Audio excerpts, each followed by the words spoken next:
taas. Magugulat kayo pag umakyat kayo rito. Kaya ihanda yung inyong mga primera, segunda, tercera. Grabe ang taas. Wow, taas.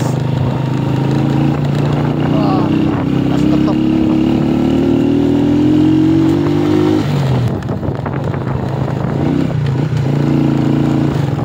Papansin nyo yung daanan, grabe matarik. Mataas talaga. Ayan. Bangin, no?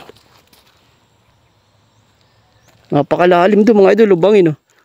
Ayan, so minto tayo. Kasi nakita natin, parang nagla-landslide. Ayan, no? So pag nahulog tayo dyan, patay tayo dyan. Ayan, parang nag-landslide siya. So pag na ano yung lupa na yan, nag-landslide, edi maapektuhan din itong kalsada, bagong kalsada. No, dapat mayroong ano dyan, no? Hindi naman sa nagmamarunong ako, dapat may set file na para hindi magano yung ano, lupa. So, opinion ko lang yun mga idol. Napahinto lang ako kasi napakaganda dito. Oh. Kitang kita yung ano. Tapos napakalalim. Pag nahulog ka dyan, ako, hirapan ka makakyat. Oh. Alright. Lo, oh. Tamo lalim, no? Tapos tubig sa baba, naririnig ko. Nakalagay no entry, magtatanong tayo. So ayun mga idol, no? At nagpaalam tayo kasi dito ay private property pa po yung lugar na to.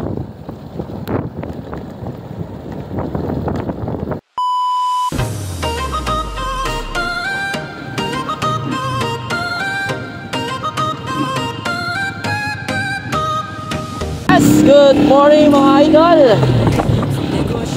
Ayan. So for today's video ay pupunta po natin yung farm to market road dahil hindi pa talaga ako nakapunta doon kahit taga rito lang tayo sa bahaging ito. Sisilipin natin yung farm to market road at kung saan lalabas yung mga kalsada nito. Kung may tagusan na ba ito, yan ang aalamin natin, no? Kung ito ba ay tagus ng saang lugar. Yan ang aalamin natin.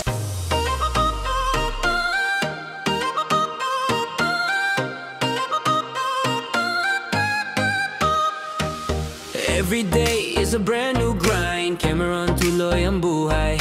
From negosyo tips to travel finds, lahat ng kwento, walang sablay. Tara na, samahan mo ko sa bawat kwento, bawat video, kahit saan, kahit kailan. Gina G, let's take a stand. Cliff Richard Gade, buhay negosyante. From startup, hassle to legacy.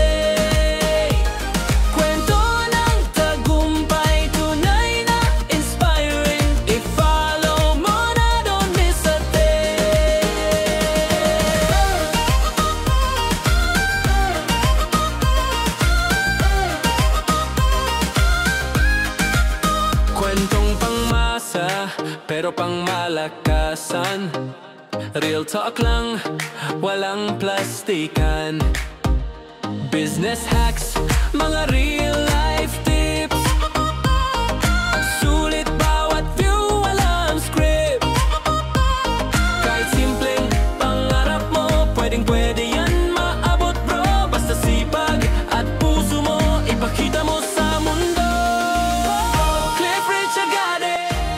This way to Barangay San Roque. Kwento ng tagumpay, tunay na inspiring. I-follow mo na, don't miss a thing. Wow, ang taas. Ang taas. Magugulat kayo pag umakyat kayo rito. Kaya ihanda yung inyong mga primera, segunda, tercera. Grabe ang taas. Wow, taas. Taas na to.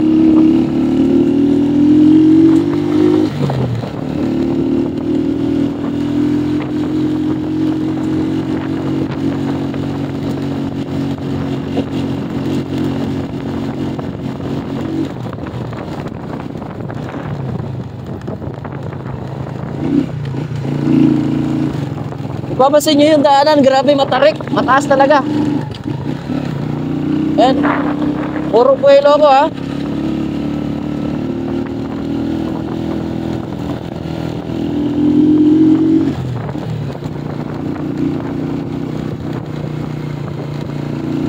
O kung may kasama kayo, hindi pa gaano biyasa sa motor o mag-drive, magpa-drive na kayo sa mga eksperto kasi talagang matarik yung pagpalikod doon kanina sa baba.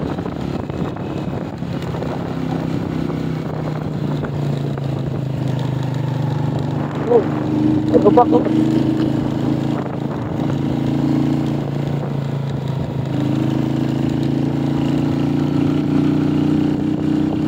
Dito makikita natin yung mga junk shop dito mga idol. Mga basurahan, junk shop. Bangin no?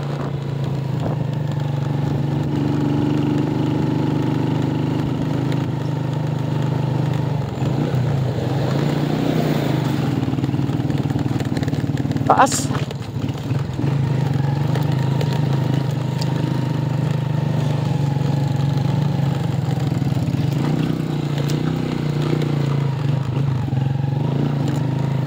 Bahay, bahay.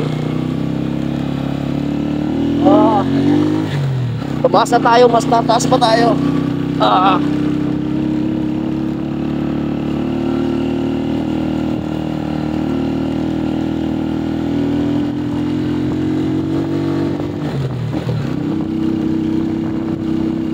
Oh, nandiyan yung taas. Akyat bro, akyat. Okay. So medyo relax muna tayo dito konti. Tignan natin yung view.